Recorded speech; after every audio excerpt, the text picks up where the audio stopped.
আল্লাহর বান্দা বান্দিরা ভালো করে খেয়াল করো, 30 বছর যাবত তুমি বিদেশে আর ফ্যাক্টরিতে তুমি বিভিন্ন সময়ে রাত দিন 24 ঘন্টা 8 ঘন্টা 12 ঘন্টা ডিউটি করার পরেও ওভারটাইম করে আরো বেশি টাকা রুজি করার জন্য, বাইকে খুশি করার জন্য দামি মোবাইল পাঠিয়ে দিয়েছো, বিবিকে খুশি করার জন্য টাচ মোবাইল পাঠিয়ে দিয়েছো, এত কিছু করেছো, কিন্তু দুনিয়ার সব খুশি থাকার জন্য যা করার দরকার তা করেছো। এই আমার ভাইয়েরা গো, 30 বছর বিদেশ যা করেছো আর দেশে বিদেশে ফ্যাক্টরিতে খেতে খামারে দোকানদারিতে দোকানদারি করে আল্লাহর হুকুম নামাজ তুমি আদায় করো নাই, নবীর সুন্নাত তুমি মানো নাই, হালাল হারামের ব্যাপারে তুমি চিন্তা করো নাই, মন গড়া তুমি জীবনকে পরিচালনা করেছো। আল্লাহ রাব্বুল আলামিন তিনি বলে বান্দা তুই কি ওই কবরে আসবি না যেই কবরের ভিতরে তোর জন্য নাই বিছানা? জোরে বলুন ঠিক কিনা? আল্লাহ রাব্বুল আলামিন কোরআনুল কারীমের মধ্যে ওয়াজ করেছেন, কুল্লু নাফসিন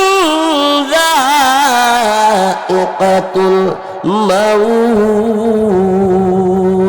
আল্লাহ পাক বলেন, ও দুনিয়ার মাখলুক জগৎ শোনো, প্রত্যেক প্রাণশীল মরণশীল প্রত্যেকের মৃত্যুর পেয়ালা পান করতে হবে। আল্লাহ রাব্বুল আলামিন ইয়ার পরে বলে মৃত্যুর পেয়ালা পান করার পরে শেষ নয়, সুম্মা ইলাইনা তুরজাউন।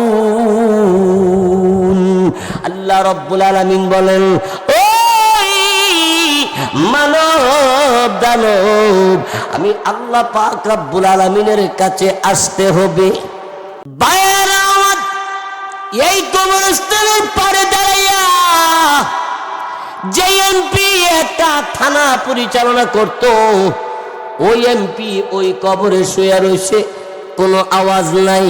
যেই বক্তা আমার বাড়ি ব্রাহ্মণবাড়িয়া থেকে আপনাদের চুয়াডাঙ্গা আলমডাঙ্গা থানাতে ওলামা পরিষদের মাহফিলে আমি বয়ান করতে আসছি, আমি কি চিরকাল থাকবো না আমারও মরণ হবে?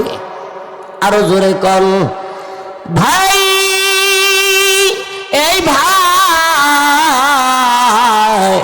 পর্দানিসীন মা বোনেরা গো, ভালো করে খেয়াল করুন, ওই কবরস্থানে দাঁড়াইয়া দেখবেন কোনো আওয়াজ নাই, এমন কি কবরস্থানে গাছ আছে, গাছের পাতা মরা পাতা ঝইরা কবরস্থানে পরে একটা পাতা পর্যন্ত সরাইতে পারে না। ধরে কোন ঠিক না? তাহলে এই কবরের ভিতরে তোমাকে আমাকে যেতে হবে, এই কবরস্থানে দাঁড়ায় দেখবেন কোনো আওয়াজ নাই। যত প্রকারের মানুষ আছে সবাই মরতে হবে। জোরে কোন ঠিক কিনা? আরো জোরে কোন। আল্লাহ রাব্বুল আলামিন তিনি বলেন, সুম্মা ইলাইনা তুরজাউন।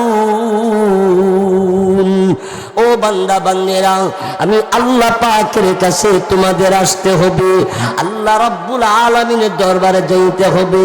যাওয়ার পরে শেষ নাই, আল্লাহ পাক রাব্বুল আলামিন তিনি আরেক আয়াতে বলেন, সুম্মা লাতুসআলুন্না ইয়াউমা ইযিন আনিন নাঈম।